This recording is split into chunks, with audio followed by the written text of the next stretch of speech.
Hello students, welcome to Bio Root classes. हम लोगों ने पहले कल तक हमने प्लांट किंगडम में कर लिया था algae, bryophyta and pteridophyta. Means हमने क्रिप्टोगैम्स कर लिए थे। तो एक चीज मैं आपको थोड़ा ये बता रही हूँ कि जो एर्लिच थे उन्होंने क्या किया था, इचलर जो थे, इचलर ने क्या किया, इन्होंने दो कैटेगरी में डिवाइड किया था प्लांट्स को। The first is cryptogams and the second is phanerogams। तो अब जो इसमें है कि क्रिप्टोगैम्स में हम क्या कहते हैं, तो यहां हम ये कह सकते हैं कि हिडन गैमेट्स हम कह सकते हैं कि यानी सीडलेस प्लांट ये होंगे। तो सीडलेस प्लांट में अब आपको इतना तो क्लियर हो गया है कि कल तक हमने जितनी भी चीजें की थी वो सीडलेस में थी। यानी इसमें आते हैं एल्गी यानी thallophyta, then bryophyta and then pteridophyta.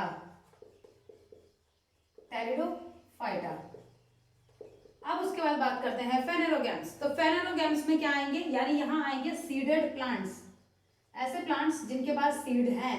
तो इसमें सीड हैं तो हम उनको क्या कहेंगे, स्पर्मेटोफाइटा। तो इन्हीं का ही दूसरा नाम हम दे सकते हैं स्पर्मेटोफाइटा। तो स्पर्मेटोफाइटा के अंदर सिर्फ कौन सी चीजें आती हैं, जिनके पास क्या है, सीड्स हैं, यानी या तो उनके पास नेक्ड सीड्स हैं यानी जिम्नोस्पर्मा, और या तो कवर्ड सीड है यानी एंजियोस्पर्मा। ठीक है। तो इचलर थे जिन्होंने क्या किया था, क्रिप्टोगैम्स और फेनेरोगैम्स में डिवाइड किया था। अभी एक है on the basis of Embryophyta भी है। तो एम्ब्रियोफाइट्स यानी एम्ब्रियो के बेसिस पे भी है, बट आपको इतना भी याद रखिए कि सीडलेस और सीडेड में क्या आएंगे, तो सीडलेस में क्रिप्टोगैम्स और सीडेड में फेनेरोगैम्स। तो इसका स्क्रीनशॉट ले लीजिए। नेक्स्ट अगर इसी के बाद बात करते हैं तो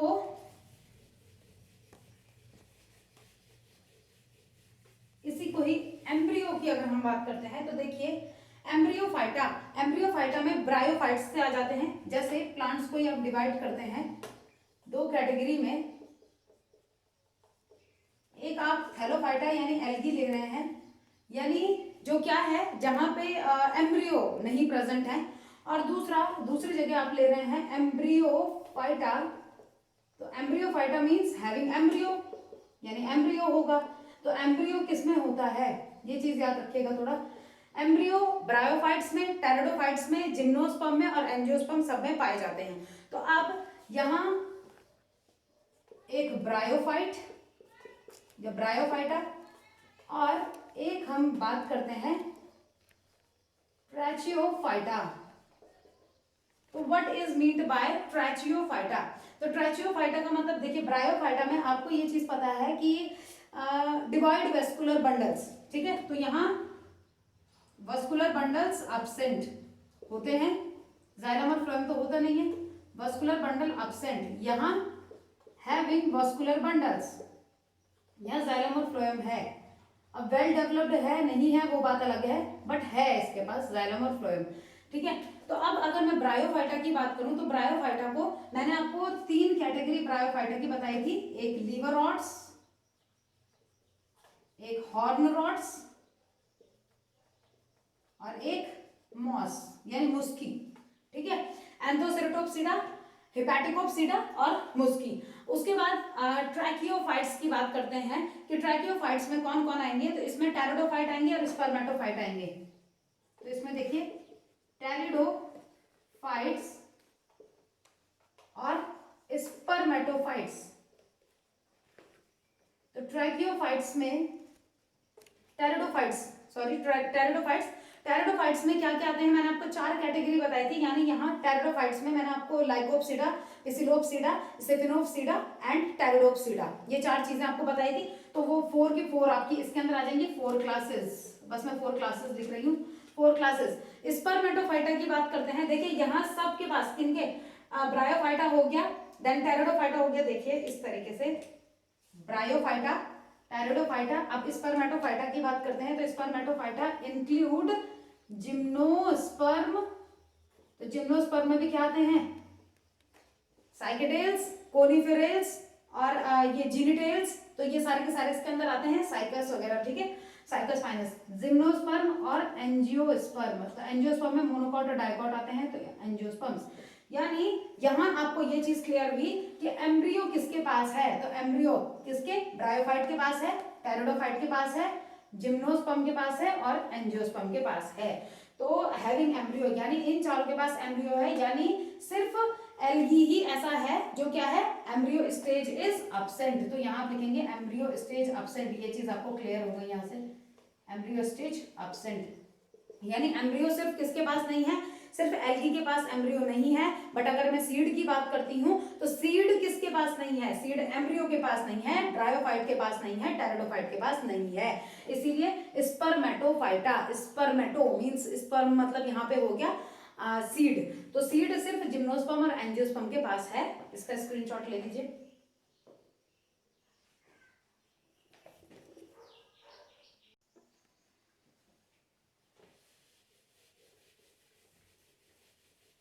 तो अब हम करेंगे आज जिम्नोस्पर्म और एंजियोस्पर्म हम करेंगे। अब आपको पेपर में थोड़ा पीछे जा रहा है, आपको पता चल ही गया होगा। देखिए इसमें मैं एक दो चीजें आपको पहले बता दूं कि कुछ चीजें जैसे कल तक हमने जो किया था टेरिडोफाइट, ब्रायोफाइट, टेरिडोफाइट हमने कर लिया था।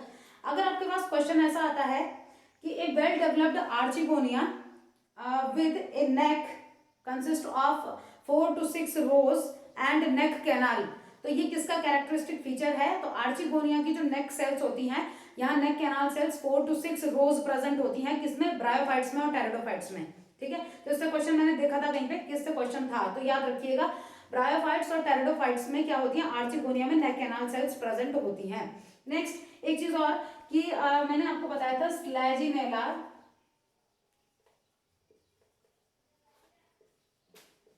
ब्रायोप्टेरिस, ये कल मैं आपको थोड़ा सा ड्राई किया था, ये एनसीईआरटी में नहीं है, बट स्लैजिनेला ब्रायोप्टेरिस जो है ये क्या हम इसको कहते हैं, तो इट इज नोन एज, देखिए स्लैजिनेला को ही तो हम क्या कहते हैं, क्लब मॉस कह सकते हैं हम इसको, या ये स्पाइक मॉस हम इसको कह सकते हैं, बट स्लैजिनेला ब्रायोप्टेरिस जो है नोन एज संजीवनी बूटी। ठीक है, तो संजीवनी बूटी जो कहा जाता है कि लक्ष्मण जी जब मूर्छित हो गए थे तो हनुमान जी वो संजीवनी बूटी वो पूरा पर्वत लेके चले गए थे, तो उस पर्वत में क्या था, क्या प्रेजेंट था, medicinal plant which is known as Selaginella bryopteris. तो आपको ये चीज पता होनी चाहिए, मैंने आपको ये चीज पहले बताई थी। टेरिडोफाइट्स में क्या होता है कि हम उसको ऑर्नामेंटल पर्पस के लिए यूज करते हैं और मेडिसिनल पर्पस के लिए यूज करते हैं। तो मेडिसिनल पर्पस के लिए जो स्लैजिनेला ब्रायोप्टेरिस है उसको हम संजीवनी बूटी कहते हैं। तो आपको पता ही है कि उसके कितने ज्यादा पॉजिटिव फायदे हमारे मतलब हैं। ठीक है, तो ये हो गया। अब उसके बाद जिम्नोस्पर्म में स्टार्ट कर रही हूँ।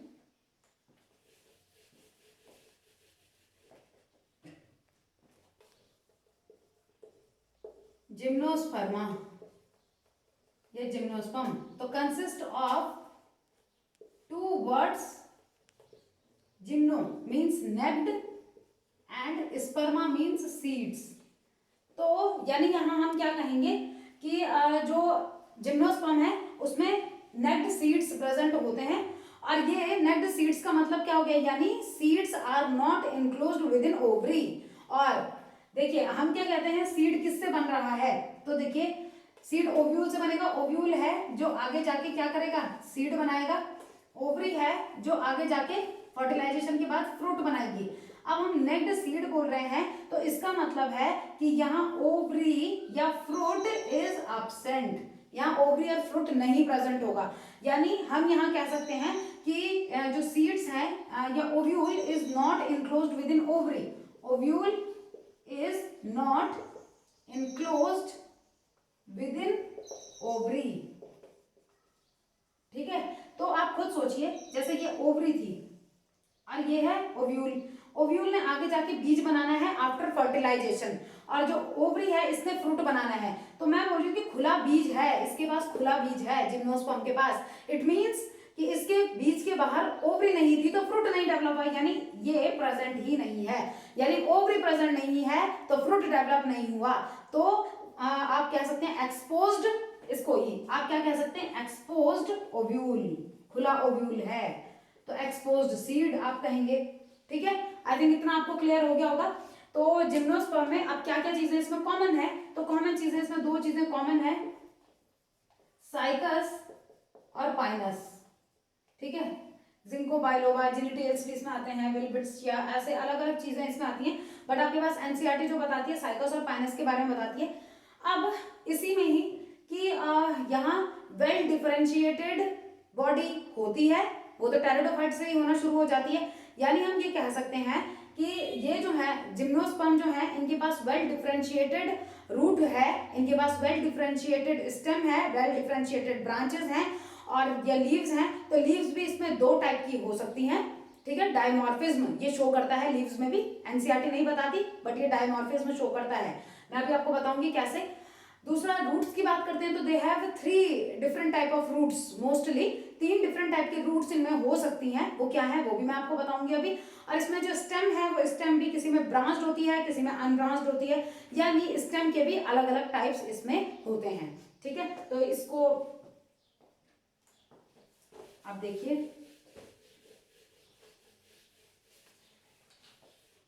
यही कि प्लांट बॉडी इज डिफरेंशिएटेड, या plant body is differentiated into well developed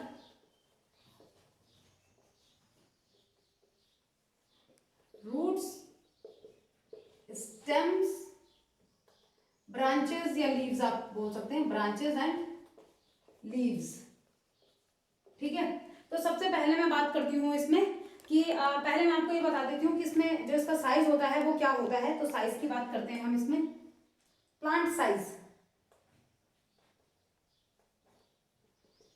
plant size में अगर मैं बात करूं तो आप कह सकते हैं कि मीडियम जो श्रब्स होती हैं यानी बुशेस, बुशी प्लांट्स जो है, मीडियम श्रब्स से लेके ये बहुत ही लंबे हो सकते हैं, जैसे आपने रेडवुड ट्री, सिकोया आपने सुना होगा, तो यहाँ पे हम कह सकते हैं मीडियम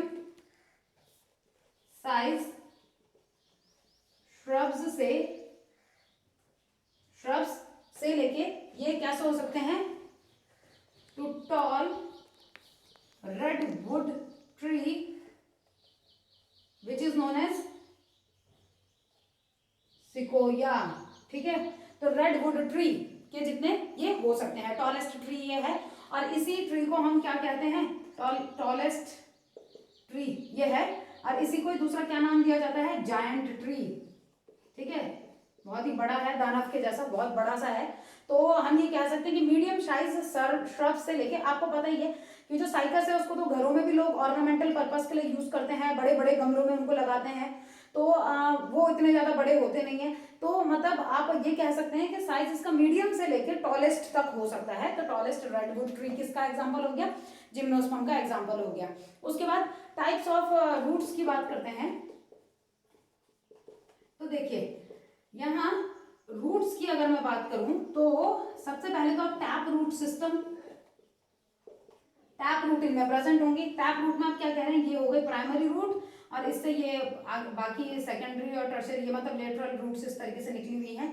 तो इस तरीके की जड़ें इसमें प्रेजेंट होंगी। क्यों होती है ये, क्योंकि ये जो पेड़ होते हैं वो काफी बड़े होते हैं, तो इसीलिए इनको क्या करने के लिए, एक मैकेनिकल स्ट्रेंथ प्रोवाइड करने के लिए यहाँ पे इस टाइप की रूट्स का होना जरूरी है। उसके अलावा सेकंड माइकोराइजल रूट्स, तो माइकोराइजा जहां पे आ गया यानी associated with fungus, associated with fungus. आप देखिए एसोसिएटेड विद फंगस, क्वेश्चन आपके पास आया था कि जो पाइनस है, पाइनस का जो सीड है वो सीड बिना माइकोराइजल एसोसिएशन के कभी भी जर्मिनेट क्यों नहीं हो पाता, ऐसा होता है। तो ऐसा इसीलिए होता है क्योंकि ये क्या करेगा, जो फंगस है इसके पास हाइफी होते हैं, मैंने आपको बताया था हाइफी होते हैं और माइसीलियम होते हैं। तो माइसीलियम वाटर को खींच के लेकर आता है, इसको देगा, वाटर की रिक्वायरमेंट पूरी हो गई, जर्मिनेशन के लिए वाटर भी जरूरी है इसीलिए चाहिए वहां पे, ठीक है। तो लेकिन ये क्या करेगा, यहाँ पे अगर हम बात करते हैं, फंगस बेसिकली क्या प्रोवाइड करता है, ये फास्फोरस प्रोवाइड करता है। याद रखिएगा इस चीज को कि फंगस बेसिकली फास्फोरस प्रोवाइड करता है to the root of the plant या टू द प्लांट, प्लांट को फास्फोरस प्रोवाइड करेगा। और अभी मैं एक और आपको चीज बताऊंगी, बट आप पहले इतना समझिए। थर्ड अगर बात करते हैं तो coralloid root, coralloid roots. Coralloid roots का मतलब क्या है? Associated with, when roots are associated with blue green algae. ठीक है, तो यहाँ क्या होता है? ब्लू ग्रीन एल्गी के साथ यानी साइनोबैक्टीरिया के साथ ये एसोसिएट है। क्यों? फॉर नाइट्रोजन फिक्सेशन, नाइट्रोजन को फिक्स करने के लिए। अब आप यहाँ पे एक चीज समझिए कि मैंने आपको बोला फास्फोरस, ठीक है, फास्फोरस, मैंने आपको बोला नाइट्रोजन, ठीक है।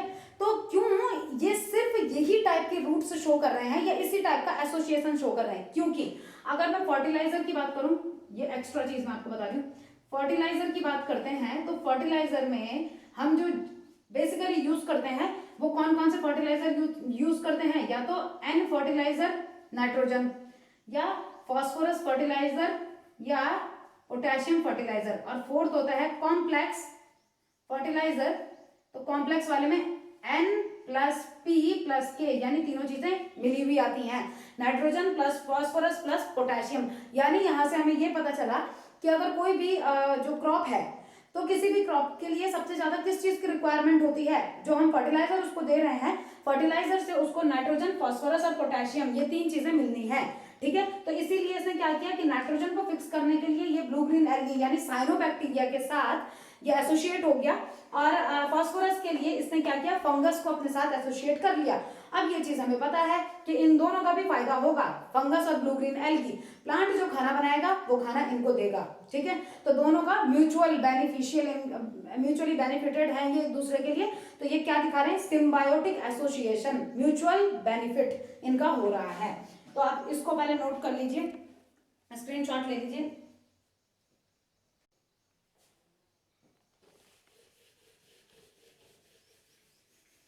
अब ये तो बात हुई रूट्स की, उसके बाद स्टेम की बात करते हैं।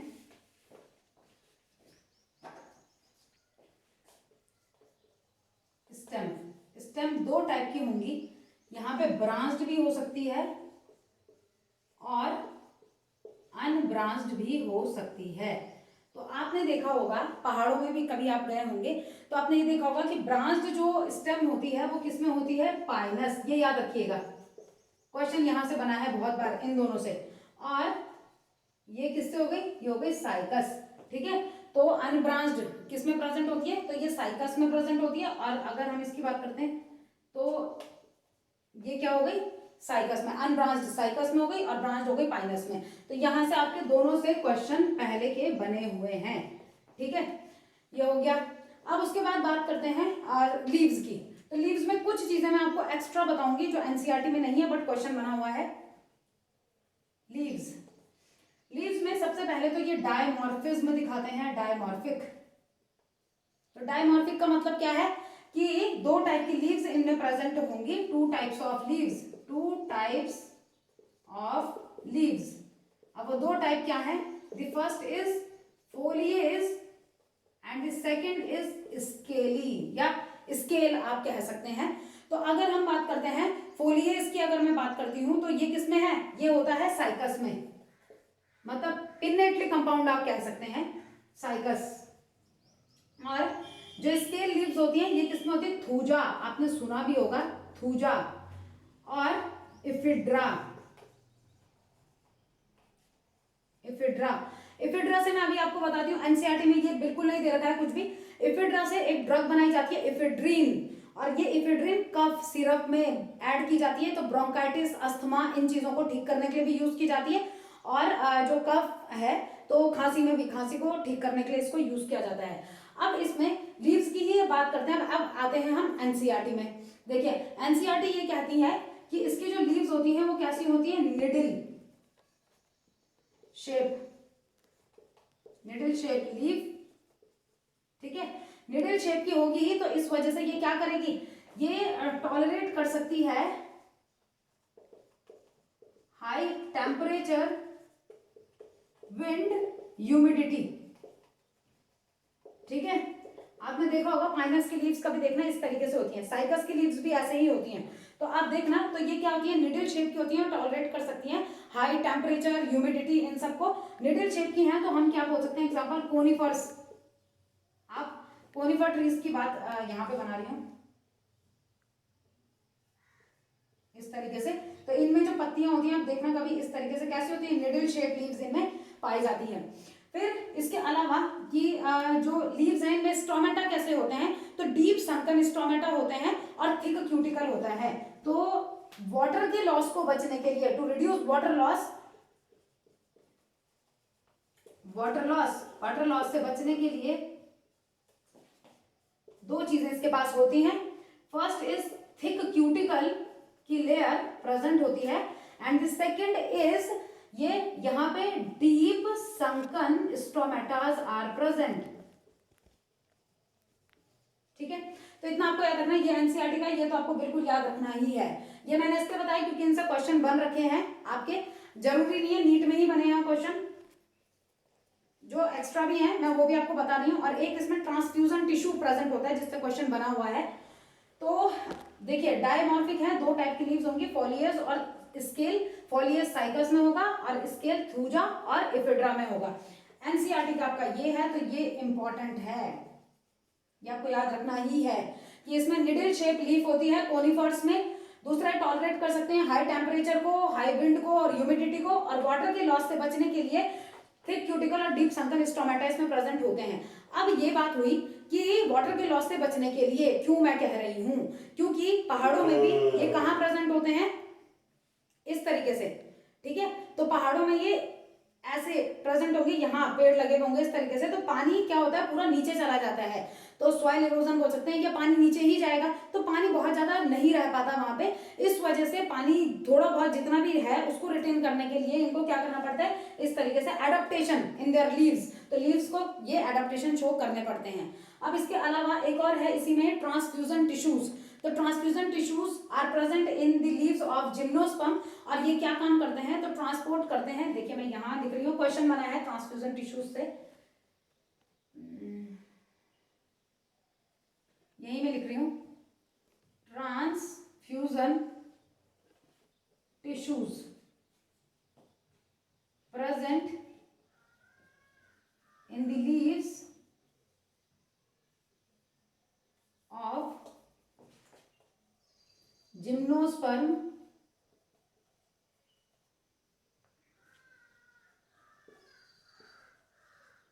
ठीक है, जिम्नोस्पर्म में प्रेजेंट होगी। और इनका काम क्या होता है, ये क्या काम करेंगे, तो इनका काम होता है transport material between vascular tissues और मीजोफिल के बीच में। तो जो वस्कुलर टिश्यूज होंगे यानी जाइलम और phloem, vascular tissues and mesophyll, जो पत्तियों में मीजोफिल सेल्स प्रेजेंट होती हैं, तो इन दोनों के बीच में ये क्या करेंगे, ट्रांसपोर्ट कराने का काम करते हैं। आपको ये याद रखना है कि transfusion tissues are present in the leaves of which type of plants, तो they are present in the leaves of gymnosperm. Question यहाँ से बना हुआ है, एक्स्ट्रा नहीं बता रही हूँ, एक्स्ट्रा जो चीजें बता रही हूँ वो क्वेश्चंस पहले से बने हुए हैं। ठीक है, इससे क्वेश्चन बना हुआ था इसलिए आपको बता दिया, ट्रांसफ्यूजन टिश्यू से क्वेश्चन बना हुआ था, एनसीईआरटी में नहीं है इसीलिए आपको बता दिया। ठीक है, तो ये तो आपके हो गए कि इसमें स्टेम हो गया आपके पास ये लीव्स हो गया। अब उसके बाद आपके पास आता है रिप्रोडक्शन, तो पहले आप इसका स्क्रीनशॉट ले लीजिए।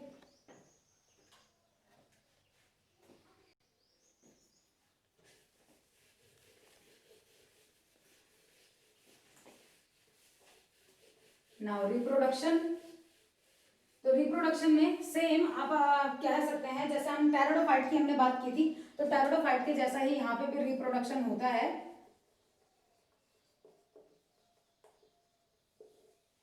देखिए दे आर मोस्टली हेटेरोस्पोरस, तो हेटेरोस्पोरस से क्या समझे आप, हेटेरोस्पोरस मींस डिफरेंट स्पोर्स, तो यहाँ पे डिफरेंट स्पोर्स होंगे, तो वो डिफरेंट स्पोर्स क्या होते हैं, तो वहां हम क्या बोलते हैं, माइक्रोस्पोर्स। तो माइक्रोस्पोर्स क्या, मेल, और मैक्रो या मेगा स्पोर्स तो ये हो गए फीमेल, ये बड़ी होती है फीमेल स्पोर्स जो हैं, ये कैसी होंगी, ये बड़ी होंगी। अब ये दोनों के दोनों स्पोर्स कहाँ प्रेजेंट होंगे, वैसे ही सेम एज टेरिडोफाइटा। टेरिडोफाइटा में ये कहाँ प्रेजेंट थे, मैंने आपको बताया था प्लांट बॉडी इज स्पोरोफिटिक, उसके पास पत्तियां हैं स्पोरोफिल्स, एंड वो जो स्पोरोफिल्स हैं, वो जो पत्तियां हैं, दे कंटेन स्पोर्स, तो या तो फीमेल स्पोर या मेल स्पोर। तो वही चीज यहाँ पे है, मैं शॉर्ट में कर रही हूं, sporophyte then sporophylls contain spores, कोई भी हो सकते हैं मेल एंड फीमेल, ठीक है। तो मेल और फीमेल स्पोर दोनों उसमें हो सकते हैं। फिर उसके बाद कि अगर हम बात करते हैं ये कि कोन्स की बात करते हैं, तो पहले मैं आपको ये बता दूं, कोन की बात करते हैं, लेकिन मैं आपको साइकस और पाइनस पे बता दूं, इस पर क्वेश्चन बन रखा है आपका, एनसीईआरटी में है नहीं बट क्वेश्चन बन रखा है, तो पहले हम उसको कर लेंगे। क्वेश्चन है आपका, क्वेश्चन जो था मैं डायरेक्टली आपको बता रही हूँ, मतलब मैं क्वेश्चन प्लस आंसर दोनों साथ में बता रही हूँ। अगर मैं पाइनस की बात करती हूँ, तो पाइनस क्या है, मोनोशियस। मोनोशियस, मोनोशियस का मतलब male plus female on same plant, ठीक है। शॉर्ट में कर रही हूं मैं, आप अपने आपको पता है ही मोनोशियस क्या है। तो हम यहाँ पे क्या कह सकते हैं कि जो मेल और फीमेल कोन है वो एक ही प्लांट में है। और अगर मैं साइकस की बात करती हूँ तो वो हो गया डायोशियस, यानी mail and female on different plants या डिफरेंट ट्रीज, ठीक है। तो ये चीज याद रखिएगा, इस पर क्वेश्चन बना हुआ है, मैं एक्स्ट्रा फालतू नहीं बता रही हूँ, क्वेश्चन बना हुआ है इसीलिए आपको बता रही हूँ, याद रखिएगा। Pinus is monoecious and cycas is dioecious, ठीक है। अब इसमें कोन की बात करते हैं, मेल और फीमेल कोन की बात करते हैं। Mail cone is short lived, male cone जो होता है वो ज्यादा लंबा नहीं जीता। मैंने आपको बताया था कोन कैसे बनेंगे, यहाँ जो स्पोर्स होते हैं समटाइम दे प्रोड्यूस कोन और स्ट्रॉबेली, ठीक है, स्ट्रॉबेली ये फॉर्म करते हैं। वैसे ही जैसे टेरिडोफाइट्स में था वैसे ही जिम्नोस्पर्म में है। तो अगर मैं मेल कोन की बात करूं तो mail cone is short lived, याद रखिएगा शॉर्ट लिव्ड, और जो फीमेल कोन है वो लॉन्ग लिव्ड है and retain to the parent body, ठीक है, अटैच विथ पेरेंट। तो यहां से क्वेश्चन आपको बना था अटैच्ड विद पेरेंट, पेरेंट के साथ वो अटैच होती है, ठीक है। क्वेश्चन बना था आपका यहां से, ये था आपका क्वेश्चन कि किस में जो फीमेल कोन है, male cone is short lived but female cone is long lived and attach to the parent body, तो किस में है, जिम्नोस्पर्म, ठीक है। तो जिम्नोस्पर्म में ये होता है, इसको कर लीजिए। मैं एक और क्वेश्चन आपको बताती हूँ इससे रिलेटेड जो आया भी है, तो इसका स्क्रीनशॉट ले लीजिए।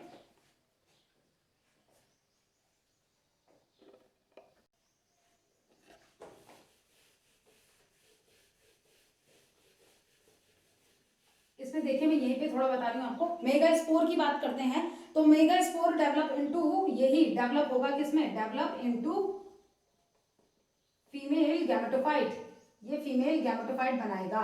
और अगर हम फीमेल गैमेटोफाइट की बात करते हैं तो ये क्या करेगा, इट कंटेन 2 और मोर, 2 या 2 से ज्यादा फीमेल सेक्स ऑर्गन यानी आर्चिगोनिया, ठीक है। तो यहां आप लिख सकते हैं इट कंटेन 2 और मोर फीमेल सेक्स ऑर्गन कॉल्ड, यहां क्या कहेंगे इनको, आर्चिगोनिया, ठीक है। तो आई थिंक इतना आपको क्लियर हो गया होगा कि जो मेगा स्पोर है उसने क्या करना है, डेवलप इनटू फीमेल गैमेटोफाइट वो बनाएगा। फीमेल गैमेटोफाइट बनेगा तो फीमेल गैमेटोफाइट के अंदर ही क्या कंटेन होंगे, 2 या मोर सेक्स ऑर्गन प्रेजेंट होंगे, female sex organ which are known as archegonia. अब इसमें है कि अगर मैं मेल और फीमेल जो गैमेटोफाइट की बात कर रही हूं, तो both the male and female gametophyte have no free living existence, और ये किस पे अटैच होते हैं, they depend on the parent body. तो इससे क्वेश्चन आपका बना हुआ है, मैं यहाँ पे आपका कर रही हूँ, स्टेटमेंट समझिए चाहे आप क्वेश्चन समझिए। तो जिम्नोस्पर्म में, इन gymnosperm mail and female gametophyte देखिए कल हम लोग इस चैप्टर से रिलेटेड जितने भी प्रीवियस ईयर क्वेश्चंस हैं वो सॉल्व करेंगे।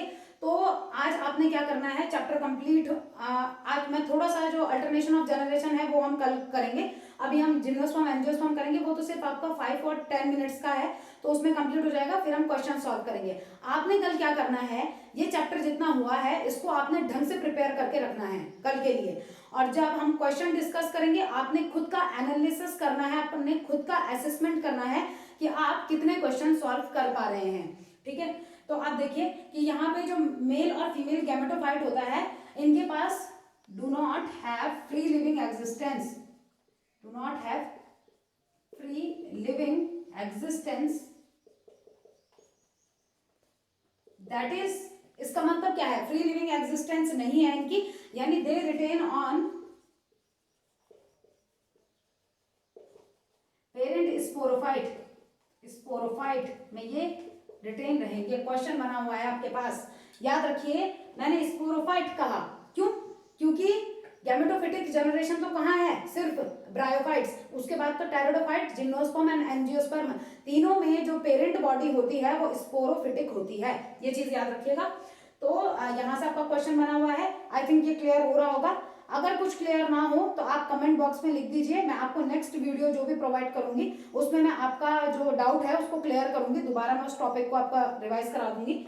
तो ये आपके पास क्वेश्चन बना हुआ है, यानी यहाँ मेल और फीमेल गैमेटोफाइट जो हैं वो स्पोरोफाइट पे डिपेंड होते हैं। जैसे जब मैंने आपको ब्रायोफाइट बताया था उसमें मैंने क्या कहा कि स्पोरोफाइट डिपेंड ऑन गैमेटोफाइट, वहां स्पोरोफाइट डिपेंड था गैमेटोफाइट में, क्योंकि पेरेंट बॉडी गैमेटोफाइट थी, यहाँ पेरेंट बॉडी स्पोरोफाइट है, तो स्पोरोफाइट पे कौन डिपेंड होगा, गैमेटोफाइट। ठीक है, तो गैमेटोफाइट डिपेंड ऑन स्पोरोफाइट। अब इसके बाद कि इसका स्क्रीनशॉट ले लीजिए,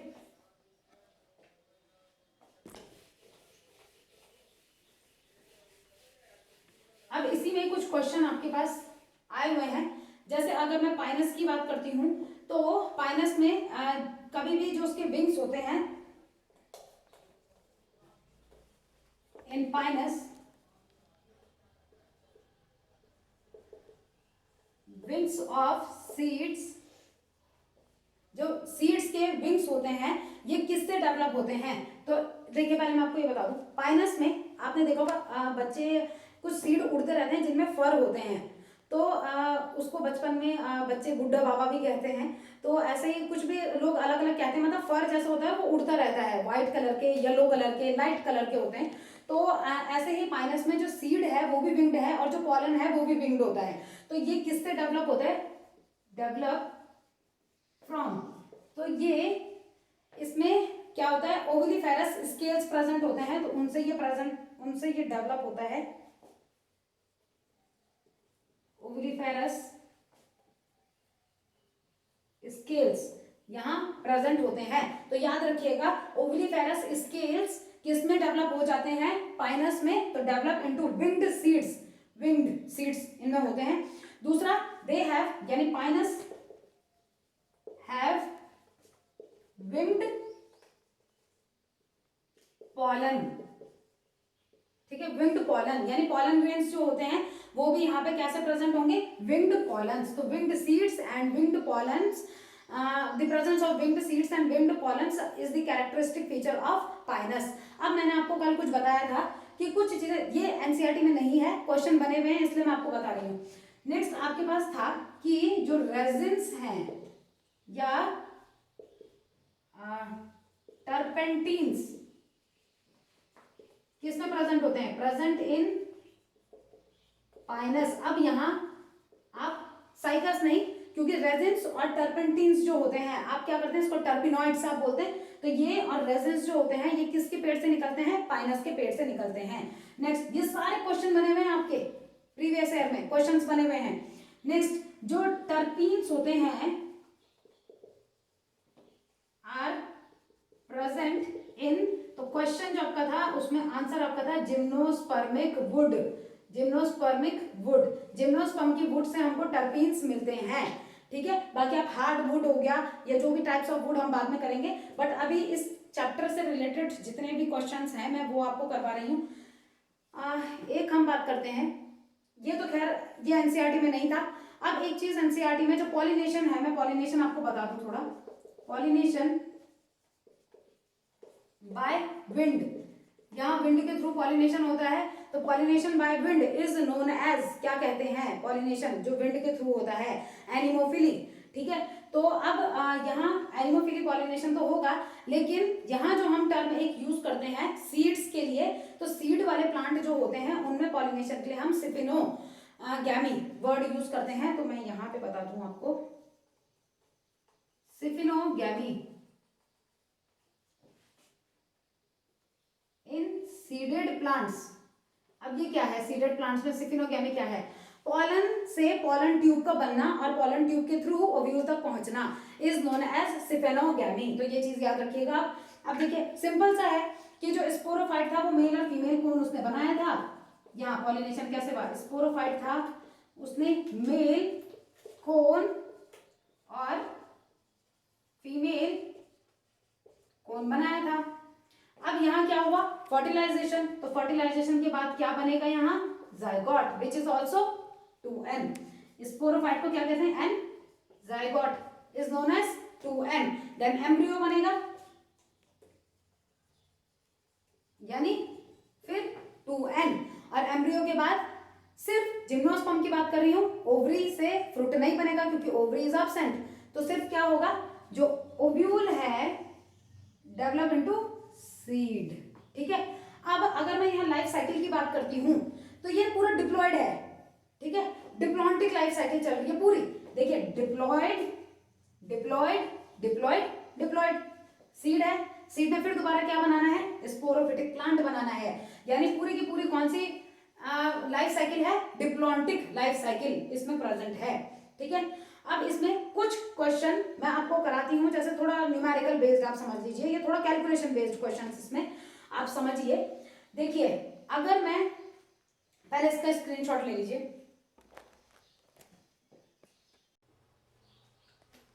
अब मैं एंडोस्पर्म से रिगार्डिंग आपको क्वेश्चंस बताती हूं कुछ। देखिए आप ये चीज समझिए, जिम्नोस्पर्म और एंजियोस्पर्म है वो डिप्लॉयड है। ठीक है, gymnosperm and angiosperm are diploid. Diploid, diploid का मतलब क्या है, 2n है वो। अब अगर मैं एंडोस्पर्म की बात करती हूं तो एंडोस्पर्म अलग अलग हैं। एंडोस्पर्म इन जिम्नोस्पर्म इज हाइप्लॉयड, क्योंकि यहां याद रखिएगा, ये चीज याद रखिएगा, जब तक ये कॉन्सेप्ट समझ में नहीं आया आप क्वेश्चन सॉल्व नहीं कर सकते। तो ये हाइप्लॉयड है, क्यों, क्योंकि ये फर्टिलाइजेशन से पहले ही डेवलप हो गया, because it develop before fertilization. तो फर्टिलाइजेशन से पहले ही अगर डेवलप हो गया तो n नंबर ऑफ क्रोमोसोम से तो डेवलप हुआ होगा, n नंबर न्यूक्लियस के अंदर n नंबर ऑफ क्रोमोसोम रहा होगा, यानी ये हाइप्लॉयड है। आपको इतनी चीज क्लियर हो गई है। पेरेंट की बॉडी डिप्लॉयड है, 2n है, लेकिन एंडोस्पर्म हाइप्लॉयड है। अब एंडोस्पर्म इन एंजियोस्पर्म यानी फ्लावरिंग प्लांट्स में यहां होती है ट्रिप्लॉयड, यानी 3n। क्यों, ये हम अभी एंजियोस्पर्म में करेंगे, क्योंकि फर्टिलाइजेशन के बाद क्या होता है, एंडोस्पर्म बनता है तो 3n बनेगा। अब अगर मैं आपको क्वेश्चन, जो आपके पास क्वेश्चन आया है, मुझे अब एग्जैक्ट नंबर तो पता नहीं है कि क्वेश्चन क्या नंबर क्या था उसमें, बट क्वेश्चन अगर आपके पास एक क्वेश्चन था कि पाइनस में, इन पाइनस द पॉलन ग्रेन्स, ठीक है, आपको दिमाग लगाना है कि पॉलन ग्रेन्स के पास कितने हैज, मुझे अब नंबर तो ढंग से क्लियर नहीं है, has 8 chromosomes.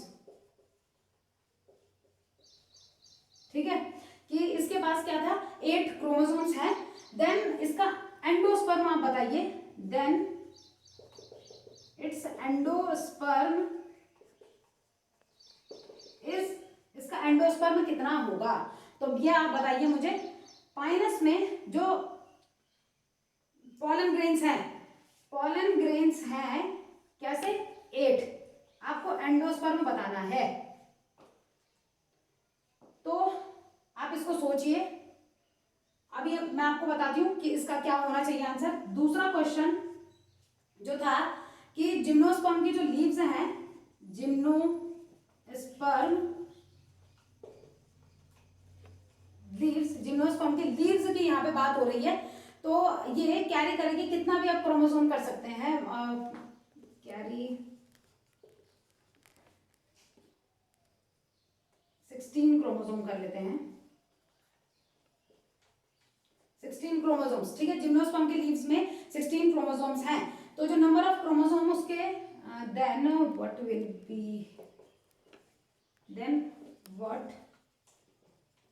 B the number of chromosomes in its endosperm. उसके एंडोस्पर्म में कितने नंबर ऑफ क्रोमोसोम्स प्रेजेंट होंगे। तो देखिए क्या बोल रखा है, जिम्नोस्पर्म की लीव्स, यहां आप ध्यान दीजिए, यहां लीव्स में 16 क्रोमोसोम्स हैं, यहां पॉलन ग्रेन्स में 8 क्रोमोसोम्स हैं। दोनों में एंडोस्पर्म पूछा हुआ है। तो अब देखिए मैंने आपको क्या कहा, यहां आ जाइए। आपने एंजियोस्पर्म को यहां, अभी आप इसको क्या करेंगे, इसको अभी आप रहने दीजिए। अभी इससे आपको कोई मतलब नहीं है, इस लाइन को अभी आप नेग्लेक्ट कर दीजिए, गलत नहीं है बट अभी आप इसको नेग्लेक्ट कीजिए। अभी आपको सिर्फ इतना समझना है कि जिम्नोस्पर्म और एंजियोस्पर्म में पूरी बॉडी 2n है, सारे पार्ट्स जो होंगे 2n है, बट उसका एंडोस्पर्म n होगा। अब यहाँ मैं बोल रही हूँ पॉलन ग्रेन, यहाँ 8 थे। पॉलन ग्रेन क्या होता है, क्या वो भी 2n होगा? पॉलन ग्रेन गैमेट है, गैमेट यानी पॉलन ग्रेन कितना होगा, n, पॉलन ग्रेन है n। और जो एंडोस्पर्म होता है, एंडोस्पर्म तो मैंने लिखा ही है आपका कि एंडोस्पर्म क्या होता है, n होता है। यहाँ पे एंडोस्पर्म कितना, n। अगर पॉलन ग्रेन भी n है तो एंडोस्पर्म भी n ही होगा, यानी जितना पॉलन ग्रेन का नंबर उतना ही एंडोस्पर्म का नंबर, यानी यहाँ जो आंसर होगा वो क्या आ जाएगा आपका 8। क्लियर। देन जिम्नोस्पर्म की लीव्स की बात की गई है, तो लीव्स क्या है, 2n, ठीक है। 2n नंबर ऑफ क्रोमोसोम अगर 16 है तो एंडोस्पर्म का निकालो 2n, यानी जितना भी ये होगा इसको डिवाइड करो, जितना भी नंबर है उसको 2 से डिवाइड करो, 2 से डिवाइड करोगे तो आपको कितना आ जाएगा आंसर, 8, ठीक है। अगर यहाँ कितना होता, यहाँ अगर 18 होता तो आपका आंसर आ जाता 9। जितना भी है आपने 2 से डिवाइड करना है। आई थिंक इतना क्लियर हो गया होगा कि जिम्नोस्पर्म की जो लीव्स हैं वो लीव्स क्या करेंगी, वो 2n होती हैं, जो भी पार्ट होंगे गैमेट्स के अलावा। तो यहाँ एग और पॉलन नहीं होना चाहिए, बाकी जितने भी हैं वो 2n है। और आपको 2n नहीं, आपको हैप्लॉइड निकालना है, 2 से आपने उसको डिवाइड करना है। अब ऐसा ही मैंने अभी आपको नेग्लेक्ट करने के लिए बोला था इसको, अभी आप पहले इसका स्क्रीनशॉट ले लीजिए। मैं आपको एक क्वेश्चन एंजियोस्पर्म से रिलेटेड बताती हूँ, आप इसका स्क्रीनशॉट ले लीजिए।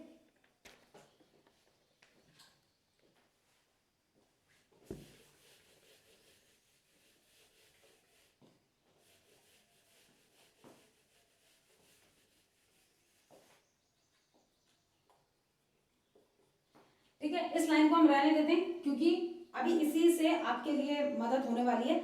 तो अगर हम यहां बात करते हैं कि इफ द डिप्लॉयड नंबर की हम बात कर रहे हैं कि इसमें फ्लावरिंग प्लांट में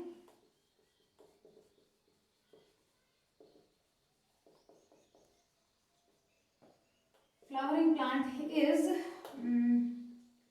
24, ठीक है, कि डिप्लॉयड नंबर फ्लावरिंग प्लांट में 24 है। तो बताइए कि इसका what will be the chromosome number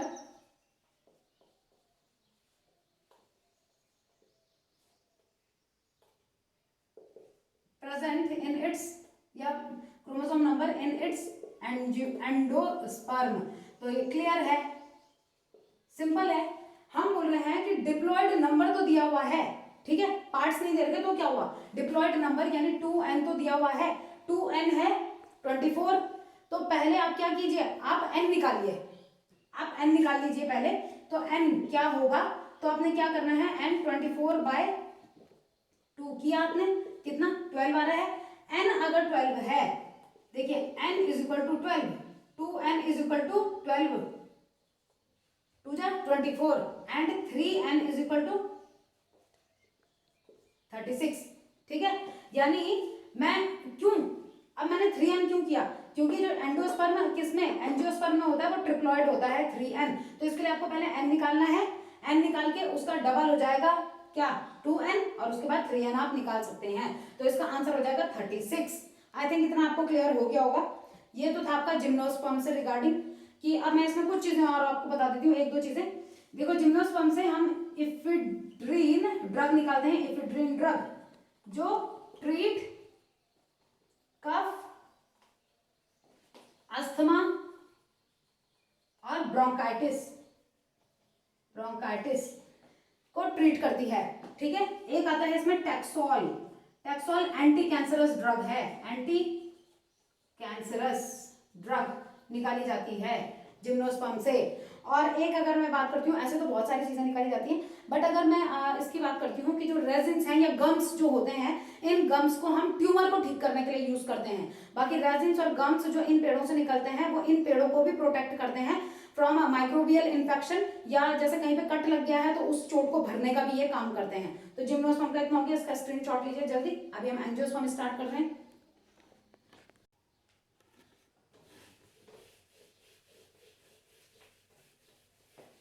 देखिए एंजियोस्पर्म का मैं आपको थोड़ा सा कैरेक्टरिस्टिक फीचर्स ही बता देती हूँ, बाकी थोड़ा कल करेंगे। एंजियोस्पर्म का मतलब क्या हो गया, एंजियो मीन्स कवर्ड और स्पर्मा मीन्स सीड, कवर्ड सीड, यानी आप ये कह सकते हैं कि ovary is present outside ovule, ovule के बाहर ओवरी प्रेजेंट है, यानी आप ये भी कह सकते हैं कि जो फ्रूट है, fruit is present outside seed, seed के बाहर प्रेजेंट होगा। साइज वाइज अगर मैं बात करूं यहाँ, तो स्मॉलेस्ट यानी माइक्रोस्कोपिक, बहुत ही छोटा माइक्रोस्कोपिक प्लांट कौन सा है, या एंजियोस्पर्म कौन सा है, वोल्फिया। अब मैं आपको बता दूं, इस तरीके से ग्रीन ग्रीन छोटे छोटे से प्रेजेंट होते हैं ये पानी के ऊपर। आप इस तरीके से पानी के ऊपर, पॉन्ड वगैरह के ऊपर हाथ करेंगे तो आपको छोटे छोटे फ्लावर्स ग्रीन कलर के इस तरीके से आपके हाथ में आएंगे, इतने छोटे से ये होते हैं। ठीक है, अगर हम बात करते हैं इसी में ही दूसरा लार्जेस्ट फ्लावर की बात करते हैं, तो लार्जेस्ट फ्लावर आपको पता ही है रफलीशिया। और रफलीशिया में एक चीज मैं आपको बता दूं, it is a stem parasite. ठीक है, स्टेम पैरासाइट ये होता है, मतलब किसी दूसरे की स्टेम में लगा रहेगा, और काफी बड़ा और बहुत ही ब्यूटीफुल फ्लावर ये होता है, ब्राइट ऑरेंज कलर के और व्हाइट कलर के स्पॉट या डिफरेंट कलर्स के ये हो सकते हैं, बहुत ही प्यारे से होते हैं दिखने में। तो ये हो गया लार्जेस्ट फ्लावर। और टॉलेस्ट ट्री की अगर मैं बात कर रही हूँ, यहाँ ट्री की बात कर रही हूँ, ये फ्लावर थे। ठीक है, टॉलेस्ट ट्री की मैं बात कर रही हूँ, तो टॉलेस्ट ट्री है यूकेलिप्टस। ठीक है, तो यहाँ हम क्या बोलते हैं, ये कितना हो सकता है, तो ये हो सकता है आपका अप्रॉक्स ओवर 100 मीटर्स तक का ये हो सकता है, तो ओवर 100 मीटर्स का ये हो सकता है।